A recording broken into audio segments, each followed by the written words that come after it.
Good evening, everyone. Welcome and thank you to everyone for joining us for the third webinar in UTJ series of high holiday related programs with Rabbi Stephen Sachs, presenting on Jewish martyrdom in Avinu Malkeinu. Please note that this program is being recorded. Also, everyone is muted, but we welcome thoughts and comments and questions in the chat, and we'll do our best to address questions at the end. My name is Scott Kalmakoff, and I'm the coordinator for the Union for Traditional Judaism. Before we begin, a few remarks and notes.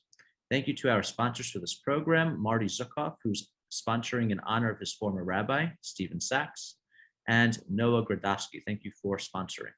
I'd also like to thank everyone who made a donation along with registering for this program. For those of you who are new to UTJ, let me add a few words of introduction to our organization.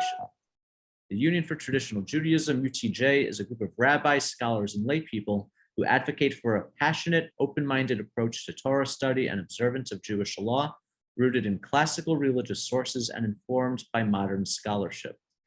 Our philosophy is distinguished by the symbiotic relationship between faith in the God-given Torah and intellectual integrity, and our emphasis on the sacred framework of halakha as our unifying guide. Finally, let me introduce you to our speaker, Rabbi Stephen Sachs. Rabbi Stephen Sachs is the spiritual leader of Congregation Sons of Israel in Woodmere, New York. He received rabbinic ordination in 2006 from Kollel Eshel Abraham in Spring Valley, New York. He holds a Master of Science in Human Resource Development from Towson University, a Bachelor of Arts degree from the State University of New York at Oswego, and as well as a black belt in Jiu-Jitsu. Prior to coming to Congregation Sons of Israel, Rabbi Sachs served as spiritual leader to a Das Kodesh Shel Emeth in Wilmington, Delaware, and a Das Zion congregation in Philadelphia, Pennsylvania. I'd like to acknowledge everybody who's on the call from both Congregation Sons of Israel in Woodmere, New York, and a Das Kodesh Shel Emeth in Wilmington. We have many of you on the call, and we appreciate your participation. Rabbi Sachs has served as the head of the Delaware Association of Rabbis and Cantors and of the Vad HaKashrut of Delaware. He currently serves on the board of Morashah, the UTJ's Rabbinic Fellowship. Rabbi Sachs, I'm turning it over to you. Thank you, Scott. So thanks for joining us, everybody. Laila Tov, Gemar Chatima Tova. So as Scott said, we're going to be talking about Avinu Malkeinu and the Crusades and martyrdom, and basically look at the question of, was the martyrdom of the Jews in Europe who martyred themselves during the Crusades, was it or was it not the appropriate response from a Jewish point of view? It's not quite clear. Yes, it certainly seems heroic, but is halakhically speaking, was it the right thing to do or not? So first, let's look at some of the context of the time. So in order to do that, I'm going to go to the screen share. Can everyone see my screen? Okay, so I'm getting positive. People can see the screen. Great, here we go. Okay, so there's the topic. Let's jump right in. So in the Avinu Malkeinu prayer, which is one of the most popular prayers over the high holiday season, we have certain passages. Our Father, our King, do it for the sake of those who were slaughtered for proclaiming your unity, the oneness of God. They refuse to convert. They refuse to in any way acknowledge anything else but Judaism. Our Father, our King, do it for the sake of those who went through fire and water for the sanctification of your name. So let's look at the background now of what exactly is going on here. Okay. So we know many Jews martyred themselves during the Crusades, and the Av HaRachamim prayer, which we recite on a regular Shabbat or Shabbos morning, is really a commemoration of their sacrifice. It's famous story of Rav Amnon of Magenza. He created the Utana Tokov prayer, and we're told he went to heaven after creating this prayer. So the backstory with him is that he was given an ultimatum by the bishop of his locale, and the bishop said, look, you're going to convert to Catholicism or else I'm going to have to kill you. So Rav Amnon said, well, give me 3 days to go home and think about it. When he went home, he was ashamed of himself. How in the world could I even suggest that I would think for a second about converting in order to save my life? So the story is the bishop 3 days later shows up at his home and said, well, why didn't you come back to me? You were supposed to come back to me and give me your answer, Rav Amnon. And Rav Amnon said, well, you should cut out my tongue because I said I would even consider your request. So the bishop said, well, I'm going to cut off your feet for not showing up. Instead, you should have walked over to me and given me your answer instead of making me call upon you. So make a long story short, the bishop mutilates him. And as he's dying, he recites the Sutana. He composes a Sutana Tokef, which is one of these another famous Piyut rabbinic poem we recite over the high holidays. And he goes to heaven. In other words, this was Teshuvah, the fact that he martyred himself and wrote Utana Tokef as he's literally being mutilated and killed. So he still gets into Olam Haba, even though he made the mistake of suggesting that he would convert to Catholicism. So again, the question is this really the right response? So martyrdom in the face of the Crusades. In the case of Ram Abnam, you can make a stronger argument. He was basically being forced to convert out of Judaism to another religion. You can make a case for martyring oneself. As we're going to see in the Crusades in general, not quite, most Jews are not being presented with that stark type of the sword at your throat, convert or die type of situation. Let me just continue. We're going to see what's really going on here. So again, we're going to see the context. So first of all, we have a change of attitudes has developed from the beginning of Christianity. Earlier on in the 4th century, you have St. Augustine comes up with this approach, which he says Jews should not be beaten up. This is, I should say that this is at a time period now where the Roman Empire has become Christian, and Augustine is the leading theologian. And there are Christians who are upset with the Jews. They didn't accept Jesus. So Augustine is saying, look, we're not going to kill the Jews. We're not going to even physically beat them up. What we're going to do is we're going to basically make them live with their backs bent over, second-class citizens. And they are to be an example to everyone else of what happens when you don't hear the gospel, literally meaning the good news, the message, which is that Jesus is your savior. Don't be an example to the rest of the world. So hopefully everyone else will get the message. We don't want to be like the lowly Jews. So obviously this isn't great to be treated like this. On the other hand, it gives the Jews physical protection at least, and they're being allowed to live even as second-class citizens, but nevertheless they're living. Then we have the Crusades start. Pope Urban II calls for the Crusades. It's around 1095 or so. Rashi, as we're going to talk about, is the leading rabbinic figure of European Jewry. But this is really going to change the whole dynamic and really eventually change this position that Augustine had staked out, which had given the Jews a certain amount of protection from physical assault, at least. So the Crusaders are basically saying, if we're going to liberate the Holy Land, what about the infidels within our own midst? We're trekking all the way to the Middle East to liberate our Holy Land. Why don't we liberate our own communities as well, for being free from these infidels, from these Jews as well?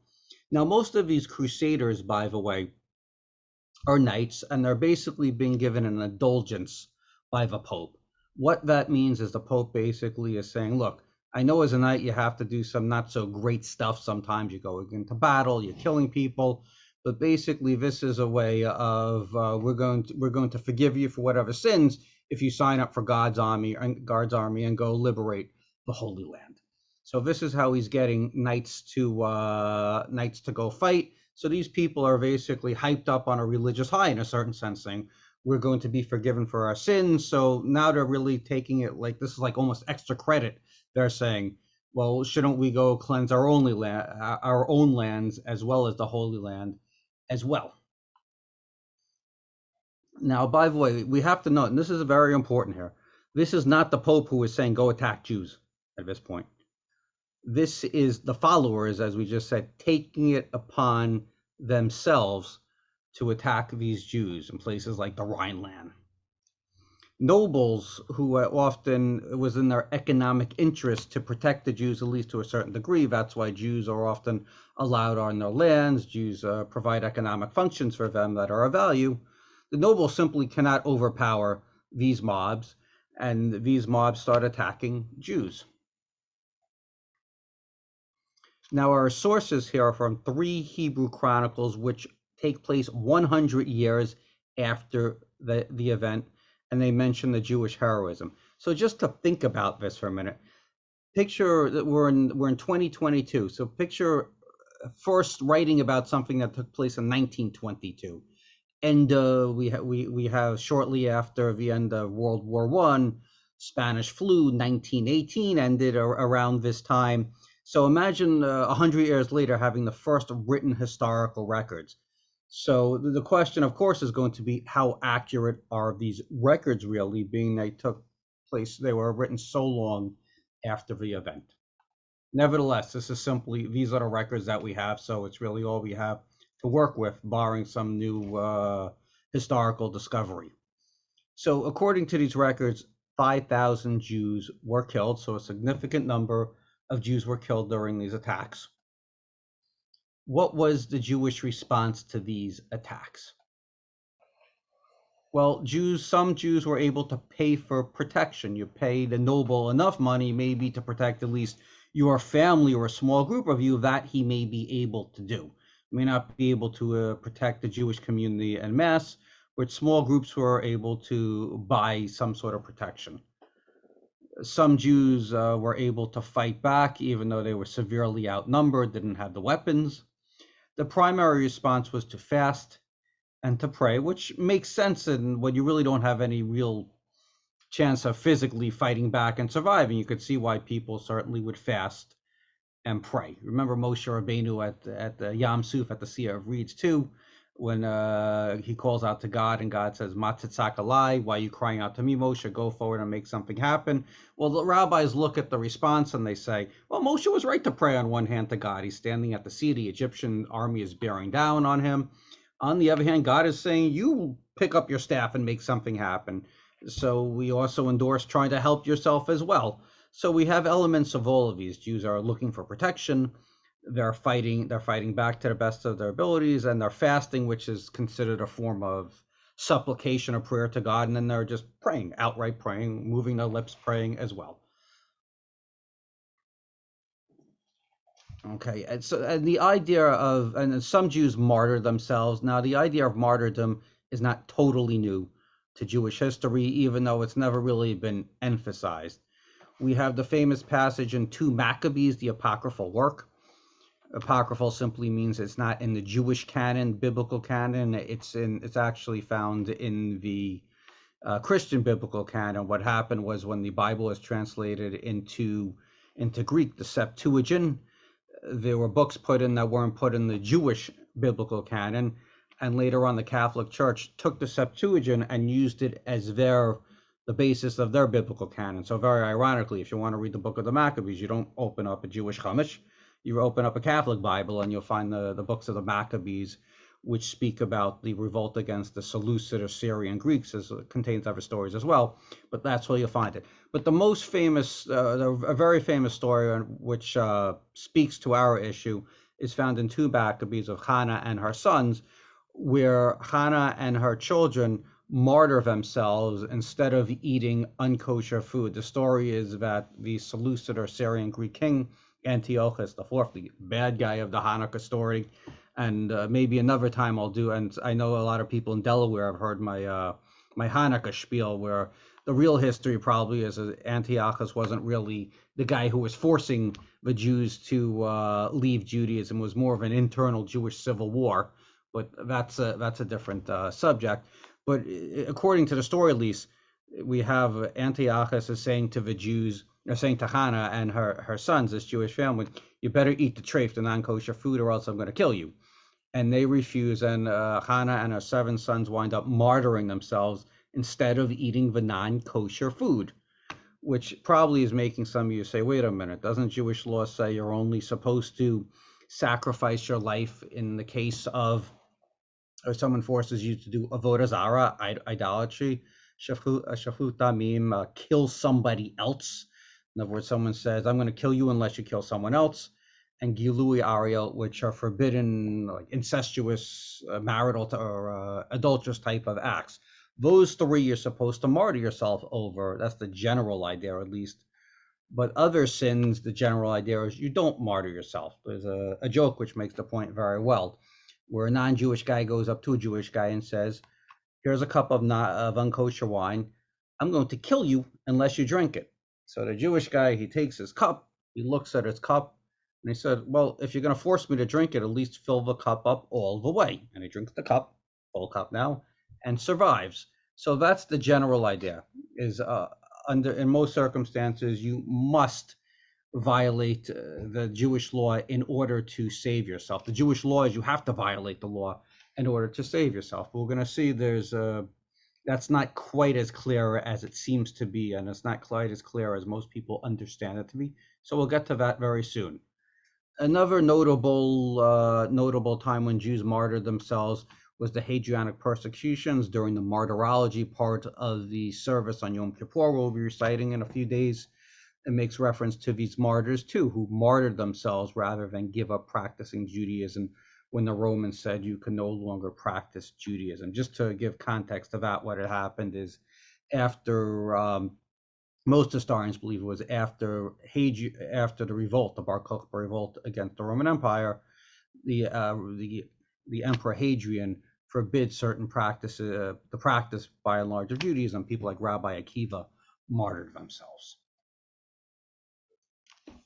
Okay, so we have this idea of Kiddush Hashem in Judaism, which really it means literally a sanctification of God's name, and we use it all the time. It doesn't mean you have to martyr yourself. It means, let's say you're wearing a yarmulke, a kippah, and you do something in public that is good. You help someone in public, and everyone says, "Oh, look at the Jewish guy helping someone." Isn't that a great thing? That could be a Kiddush Hashem too. But here, in the context of Avinu Malkeinu, in this context, it really means to martyr yourself. Rather than letting yourself be defiled in some way, you're going to let yourself be killed instead and die as a martyr. So this idea comes from, just as you don't want the sanctuary to be martyred, just as the story is that the Seleucid Syrian Greeks or the Hellenized Jews defiled the altar during the Hanukkah story, so too your body, you are an altar, your body is an altar, and it has to remain pure. And we see this transition, by the way, this happens during the Second Temple period, where you have particularly the Pharisaic movement, which is one of the three main Jewish sects during that time period, basically says, well, the temple is holy, but we're holy, our homes are holy too. Just as the Kohanim, the priests, do all these ablutions, the ritual washing, like Natilat Yadayim, that type of thing, before they officiate. Well, our table at home is a mizbeach, as an altar too. So we should wash our hands and do Natilat Yadayim, make a blessing, and then bless at the table. So the idea again is that people are holy too, and can't let themselves be contaminated. So according to these chronicles, again, 100 years after the fact, but nevertheless, we have crusaders stamping on the Torah and urinating on it. So notice here, we're not talking about Jews being massacred or being given ultimatums, convert or die, but they are certainly defiling Jewish holy places, humiliating the Jews. Okay, the Jews return the favor by referring to the waters of baptism as urine water. And Jews dress in armor, which is their kippah and talis. In other words, we're in uniform and we're going to fight for what we believe in. But of course, they're out armed. So if you're really going to fight, in a certain sense, it's almost a suicide mission anyway. Okay, and the Jewish people believe that the Edomites, in other words, this is a way of saying the non-Jews here, Edom being the non-Jewish world, is more powerful because the hand of God is heavy on his people. So this is classic monotheism. The idea is, why are we suffering? Well, we must have done something wrong, so therefore this is divine retribution against us. We see this in the Nevi'im Achronim, the latter prophets, Amos and those type of figures, saying that the rod of Assyria is God's weapon against Israel. We have when Nebuchadnezzar, the Babylonian king, is besieging Jerusalem and about to destroy the temple, we're told that God, the God of Israel, incites Nebuchadnezzar against the temple. In other words, it's not because other gods are real and more powerful. It's because we have sinned. So therefore, God is exacting a price against us, and he's simply using these other nations as his instruments. It doesn't necessarily mean the other nations are off the hook for improper behavior, but nevertheless, God is orchestrating this and allowing it. Now, this is necessary for monotheism, because the other response would be that, let's say in the case of the Babylonians, when they destroy a temple, then you'd have to say Marduk, let's say the Babylonian high god, not only is he real, well, he's more powerful than our God because they won, we lost. So this is a classic monotheistic response we have here. And we sing this again in the Crusades. And the difference is that during the time of the Crusades, monotheism and Judaism had long since won the day. It really, according to the Talmud, during the Second Temple period, God takes that taiva, that inclination, that yetzer hara, that evil inclination to worship idols, he removes it from the Jewish people. It had plagued the Israelites all during the First Temple period. You see in the book of Samuel and Kings, constant battles against idolatry. By the time the Second Temple period rolls around, it's not an issue historically. Monotheism, Judaism had won.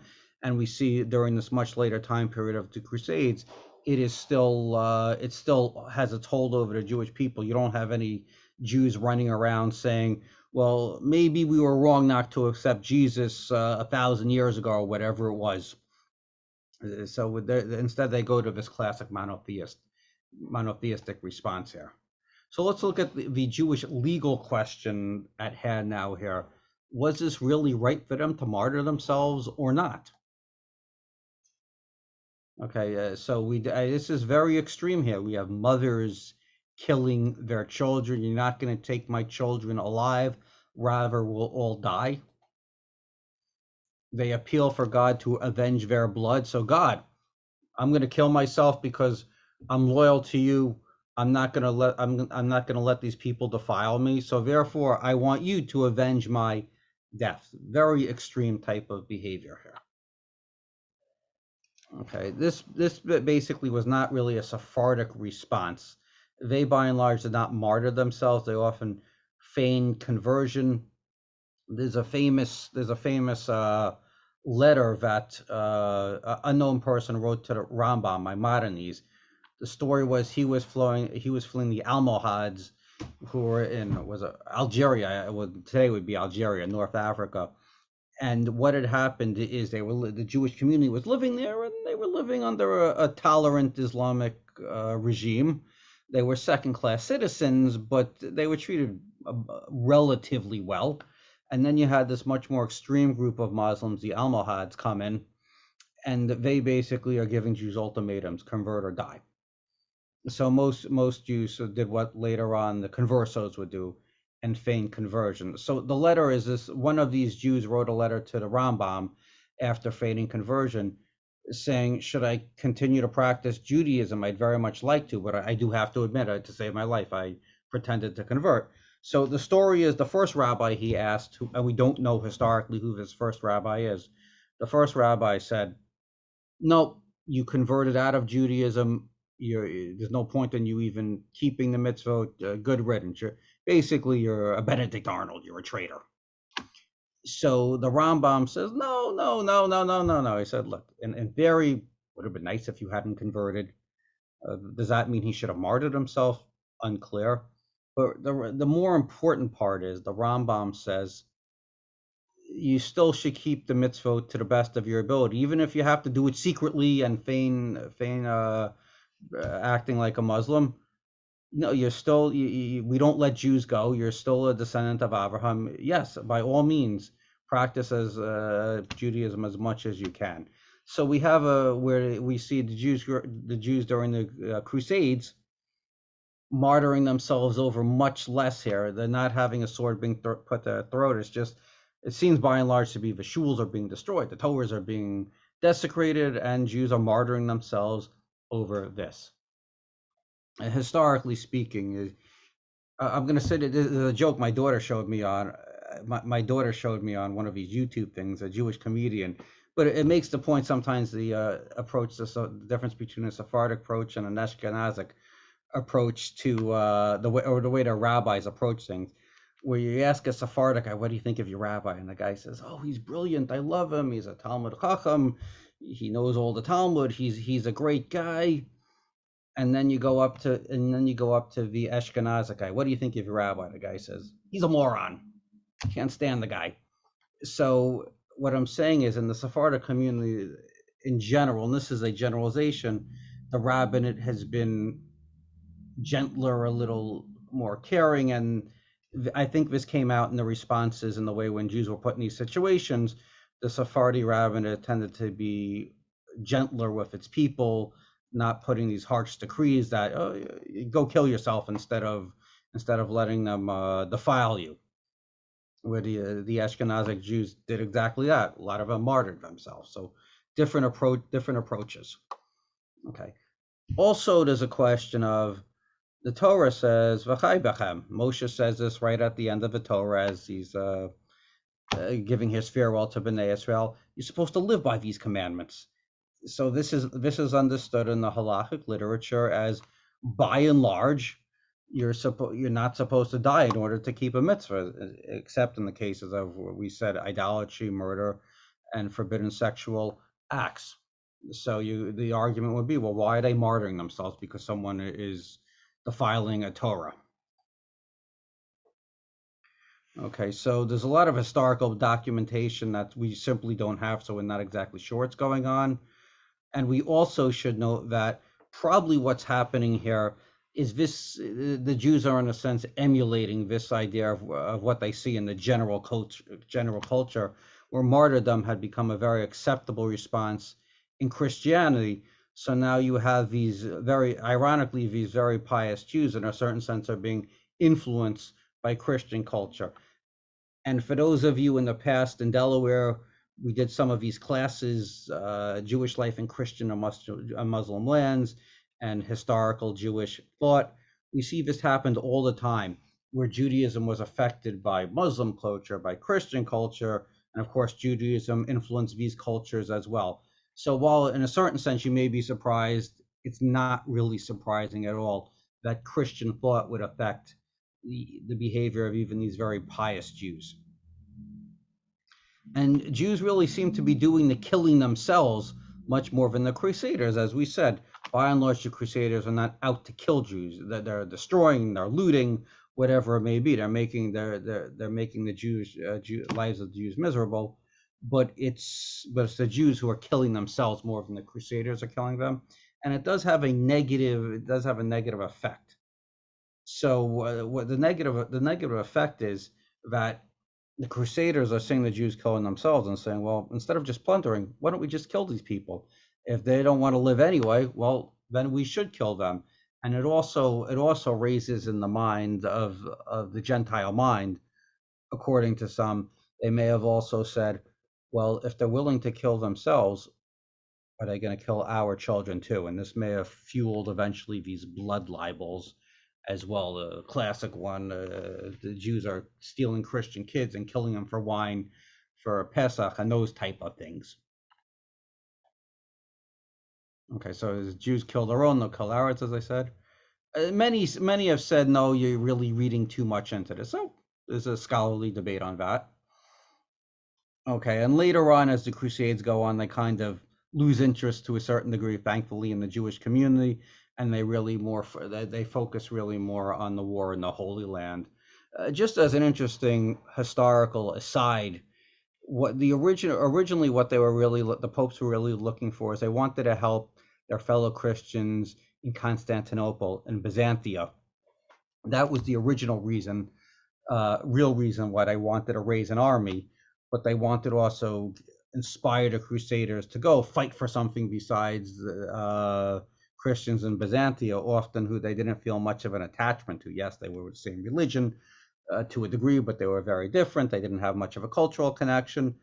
So they said, well, why don't you go liberate the Holy Land as well? And then the Pope started selling these indulgences, and that's really the way they raised an army. So in a very long circular and unfortunate manner, you go from protecting the Christians in Byzantia from attack to the Holy Land, to then Jews in your own backyard are being killed as well.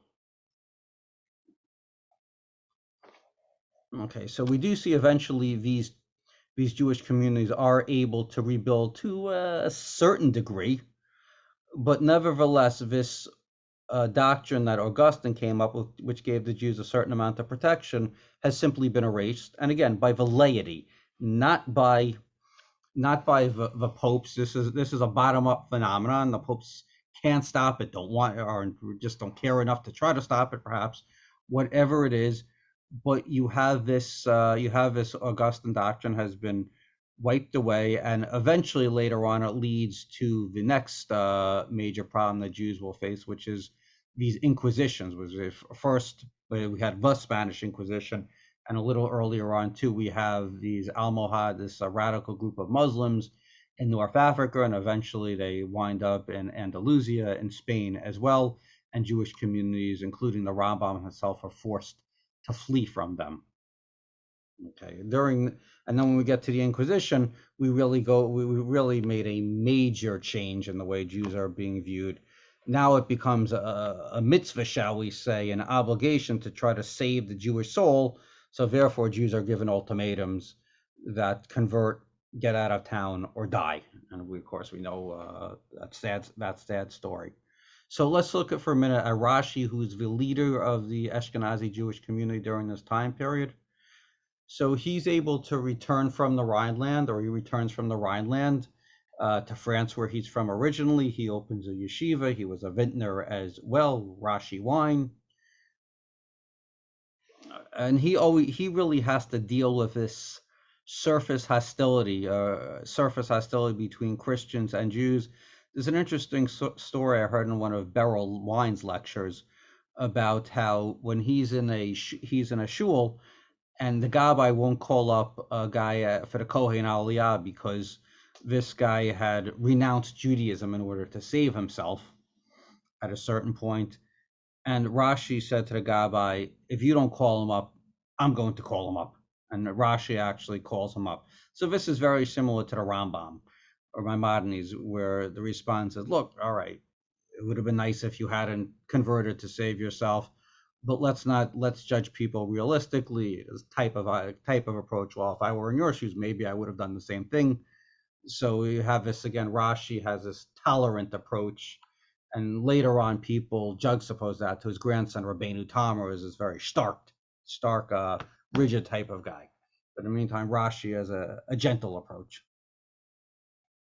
Okay, so many Jews are defend this idea of martyring themselves, saying that we have to do this in order that God will strike back on our behalf.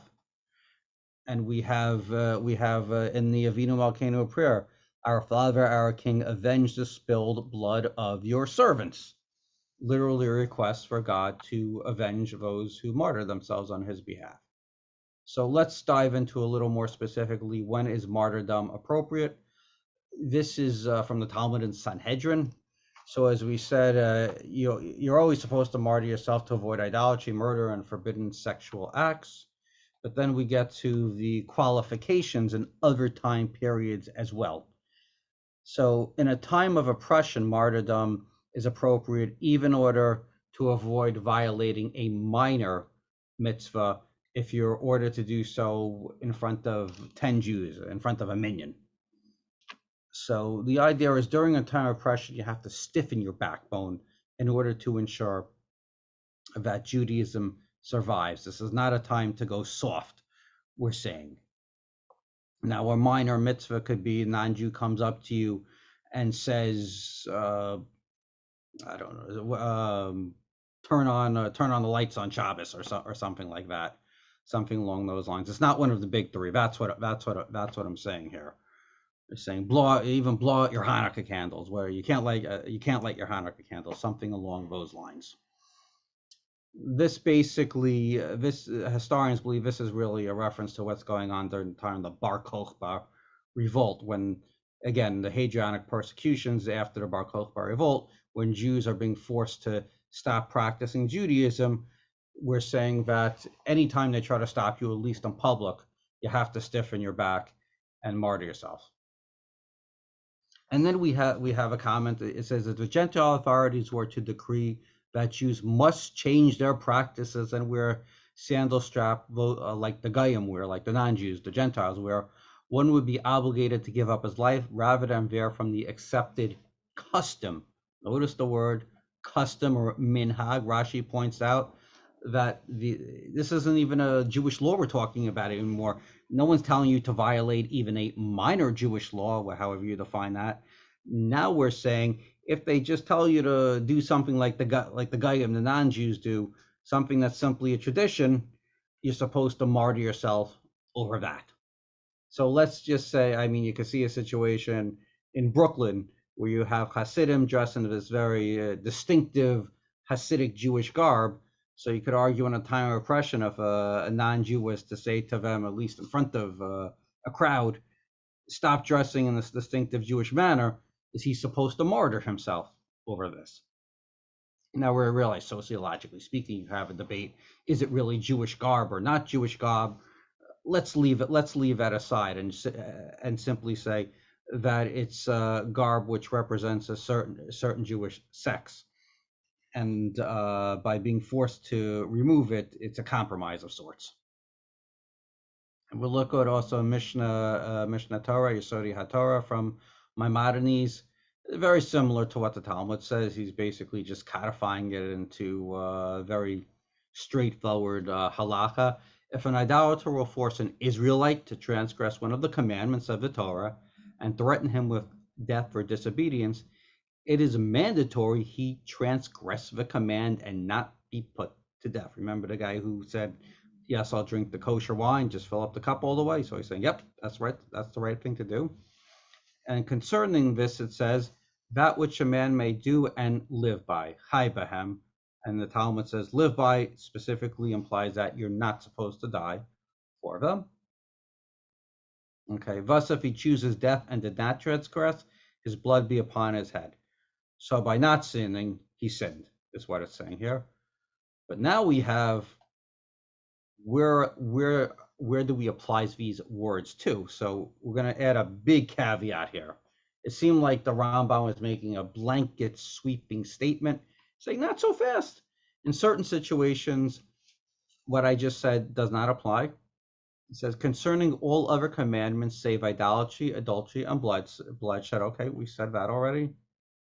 But very similar to what we saw in the Talmud, all of these edicts only are at a time when the Jews are not under pressure from the non-Jewish authorities, but at a time of arbitrary edicts, such as the wicked king Nebuchadnezzar, who destroyed the first temple, and his associates arise and issue an edict against Israel to violate the religion or one of the commandments, then he should die and not transgress even one of these commandments.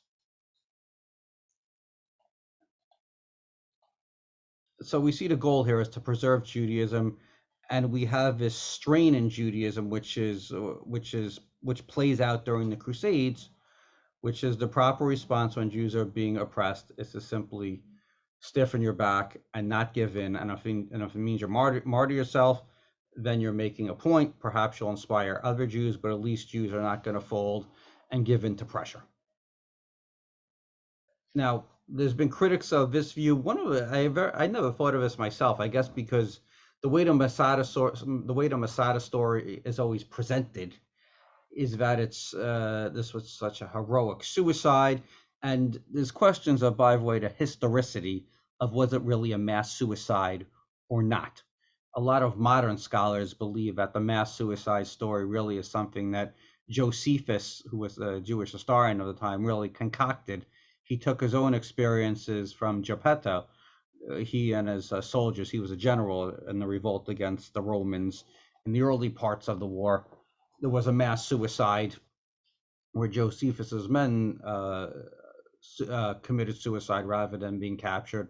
So many historians think he really took that mass suicide story and transferred it over to Masada, where in reality they believe that many of the Jews simply fought it out with the Romans and were overmatched as the Romans breached Masada. But let's leave that aside and just go off the classic story about how this was a mass suicide, the story that Josephus, the words that he puts in the mouth of the zealot leader Eleazar ben Yair on Masada. We have this mass suicide. In other words, rather be killed than taken prisoners and being enslaved to the Romans. So the question I heard someone raise once, saying, well, if you really think that Judaism, Jews, Israel has fallen, and for all you know, up on top of Masada on that plateau in the Judean desert, you may be the only Jews left on the planet for all you know. Is suicide really the appropriate response? Or should the response be, okay, the Romans are going to take us into slavery, into Rome. Some of us may die in these gladiatorial contests, but shouldn't we do everything we can to try to survive rather than martyr ourselves and die this heroic martyr's death? Now, certainly we can't take what happened at Masada and make a direct analogy to the Crusades during this time period, because the Jews realized there were Jews in other places who were going to survive. But the question, and it's an open-ended question here, is was the martyrdom of the Crusaders the correct response? Not of the Crusaders, the Jews who were being tormented by the Crusaders, was it the correct response? You could argue on one hand, based on the halachic sources, perhaps it was certainly a time where Jews were being oppressed. On the other hand, you could argue it wound up needlessly costing many Jewish lives, and they didn't really achieve very much other than having a heroic death, but basically just unnecessarily costing Jewish lives. So again, open-ended question, and that's the end of my presentation. So why don't I'll jump out of the screen share and open it up to Q&A.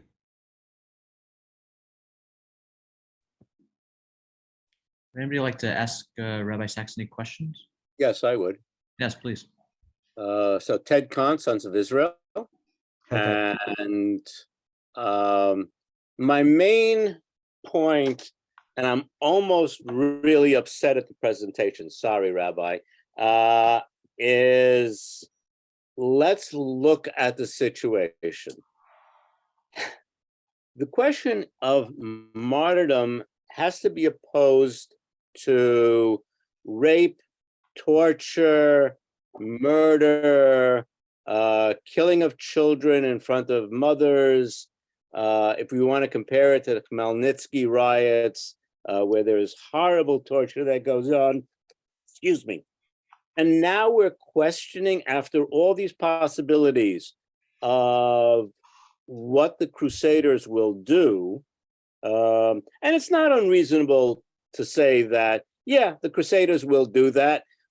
It's a matter of war. They would have done it to anybody else at another wartime, and they would have loved to have done it to the Jews.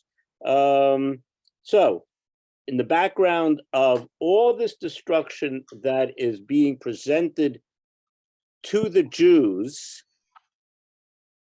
the question of martyrdom is not a halachic question. The question of martyrdom is, do I really want to put up with being raped and tortured? And I see that in front of me. I mean, that's going on in front of me. There's this huge army of knights and peasants. Peasants were often worse. And do I want to be raped and then killed, or save myself from being raped and I'll kill myself beforehand? Why is this a halachic question at all? There should be a sociological question, a historical question. I don't know how to put it, but it doesn't seem to be halachic. So, as a halachic response is when you're faced with a situation, whatever it is, whether it's the synagogue is being vandalized, burnt down, the Torah scrolls are being defiled, or you're being physically attacked, there's still a halachic issue. Now, you could say the halachic issue may be an academic issue, may be unreasonable to apply in certain situations. That's certainly fair. I don't know how I would in real time respond to any of this myself. but nevertheless, there's still a halachic issue as to when. The rabbis talk about during the Hadrianic persecutions. I forgot which rabbi. He's literally being burnt alive, and he doesn't want to breathe in the fumes from the fire, so he dies earlier because he's afraid he's going to be guilty of committing suicide. I mean, that's a little much to me, but nevertheless, I'm saying the rabbis will look at any situation and say there is a halachic avenue to it.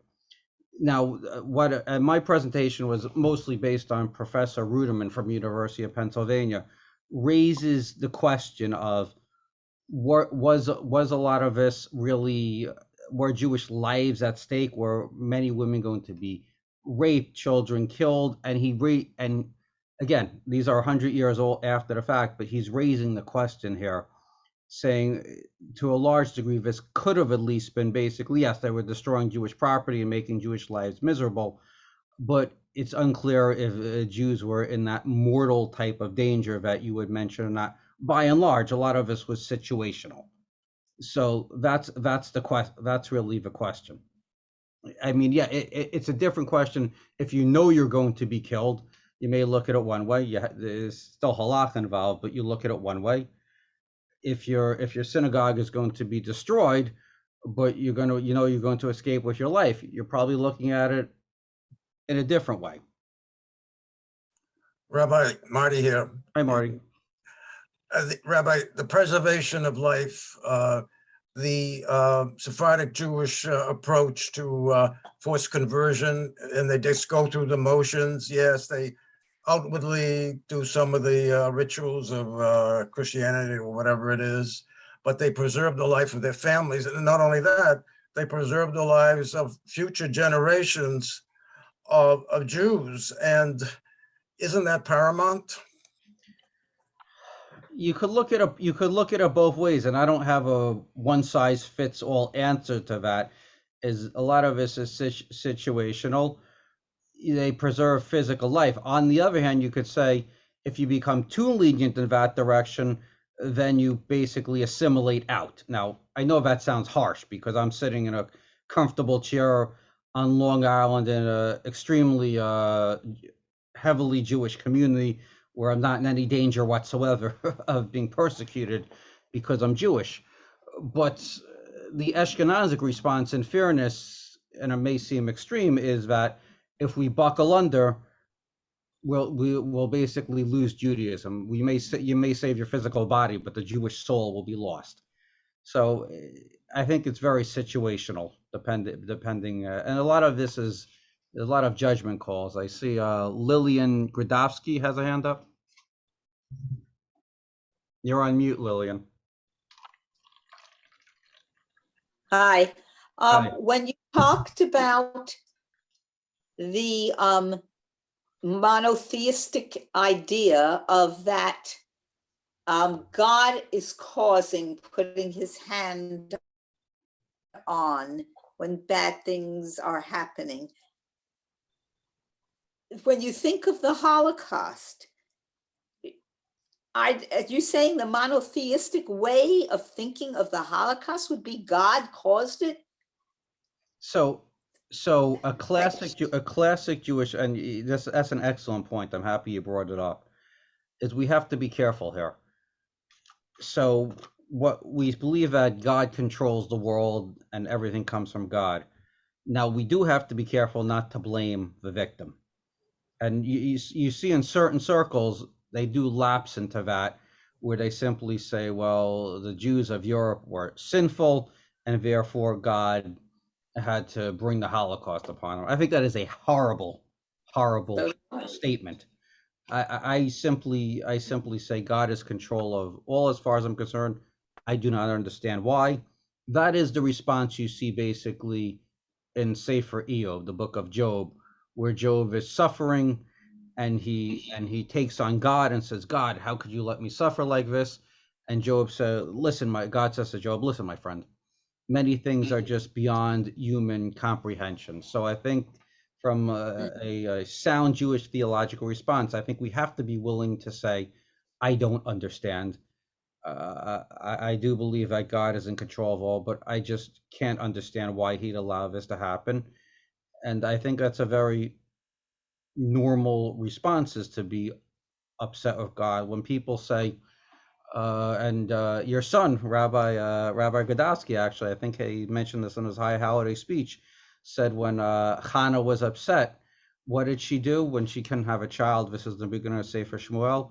What did she do? She came closer to God, to converse with God. So being upset with God doesn't have to mean that you distance yourself from God. It could be an opportunity to come closer to God. The worst, when you distance yourself from someone and stop talking, that's the worst. Even if you're talking and you're angry with someone, at least you're talking. Yeah, at times you certainly need a cool down and a little separation during a heated argument. But the Jewish response has been, despite the fact we don't understand why God has allowed us to suffer, we don't pull back from God. We try to draw closer from God. Yeah, I mean, at times there's been apologetics. You see a certain amount of apologetics in the Talmud. Why does God allow his people to suffer? Well, the Yisurin Shel Ahava, afflictions of love, where God oppresses those who he loves, which is probably a way of the rabbis trying to explain why God's chosen people suddenly has been exiled from the land, is being persecuted. But I think we really have to, as much as possible, fight that temptation to try to rationalize why God allows things to happen, because ultimately you wind up blaming the victim. You see that in Sefer Eov, the book of Job, where after he loses his family and his fortune, originally his friends come to comfort him. He's basically sitting shiva, and they're sitting there silently, and their presence is helpful to him. And then they say, well, wait a minute, Job, you're God's a righteous God, and he's kind. And if he's allowing you to suffer, it must have been something you've done wrong. And he gets angry with them because they're blaming the victim.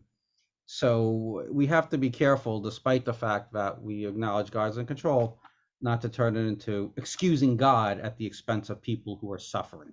I mean, look at it this way. If you broke your arm, you slipped on ice and broke your arm, and someone came to the hospital and said, well, you're a horrible person because God is punishing you for this, you'd throw him out of the hospital room. You'd be furious. What kind of person is that? So likewise, God is in control of everything on one hand. On the other hand, we don't know why, and we're not going to fault people when they suffer. Rabbi Sachs, if I may add a couple of thoughts along those lines. One is that you have philosophies out there that argue that the reason for evil in this world is that there's some other power that's creating this evil. And Judaism fundamentally rejects that idea in favor of monotheism. One of my favorite verses, and I'm going to put in the chat a link to Sefaria copy of it, is from the book of Isaiah, which we kind of play around with a little bit in our morning prayers, but refers to God as Yotzer Or Uvorei Choshech, Oseh Shalom Uvorei Ra. That God is the one who creates light and fashions darkness, who makes shalom, meaning goodness, and who creates evil. And so Judaism fundamentally says that everything in this world emanates from God. Exactly what that means and how that operates with evil is a question that's, in large part beyond our pay grade. Our teacher, Rabbi David Weiss-Livni, of blessed memory, wrote a lot of that about that in response to the Holocaust, including in the breaking of the tablets, one of his books that kind of deals with that, and he talks about what it means for humans to have free will, and argues that some of this is, when humanity does the wrong things with its free will, still begs many philosophical questions, but and Rav Livni is very strong in saying, thou shalt not blame the victim in any way, shape, or form. Nothing can ever say that the Holocaust was the fault of anyone. But how all this works out is always very challenging, and we won't answer it on this webinar or any future webinars. Okay, thank you, Rabbi Grodowski. Other questions?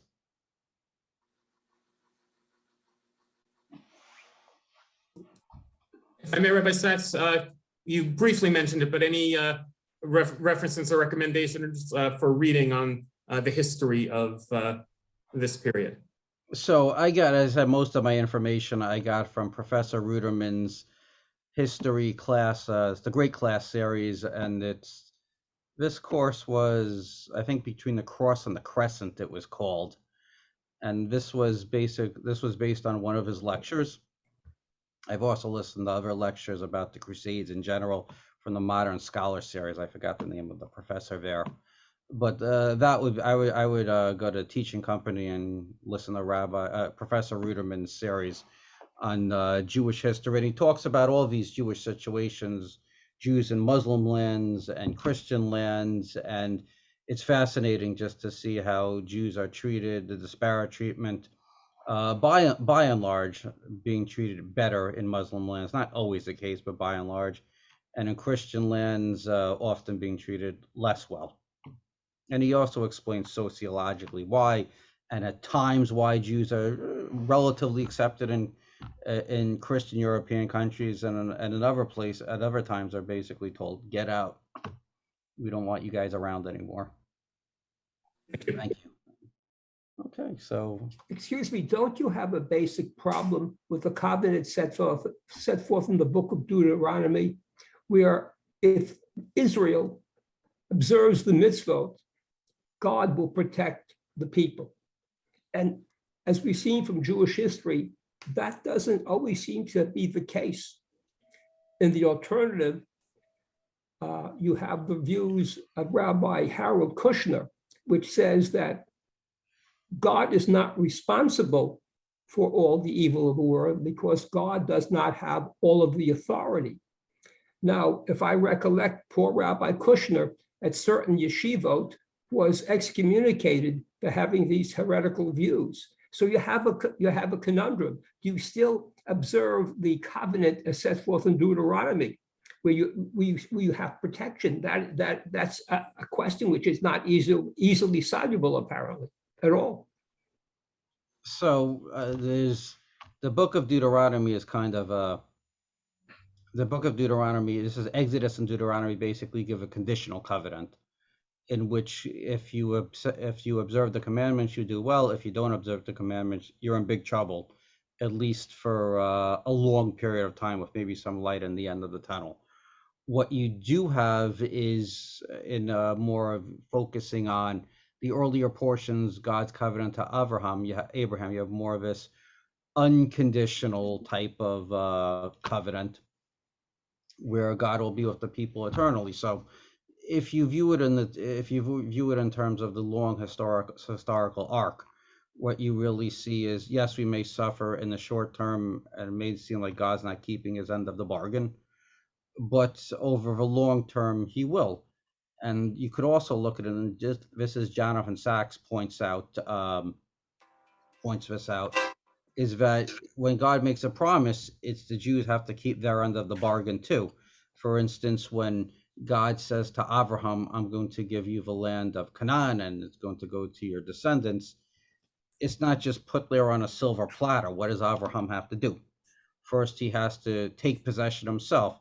He lets himself be ripped off in order to buy a burial plot for his wife, just so he can say, I bought this piece of land fair and square. In fact, I overpaid for it. I realized this guy was a ganef who was selling me the piece of land, but I did my part to buy it. He walks around the land as a way of showing ownership of the land as well. So we're gonna have to put up with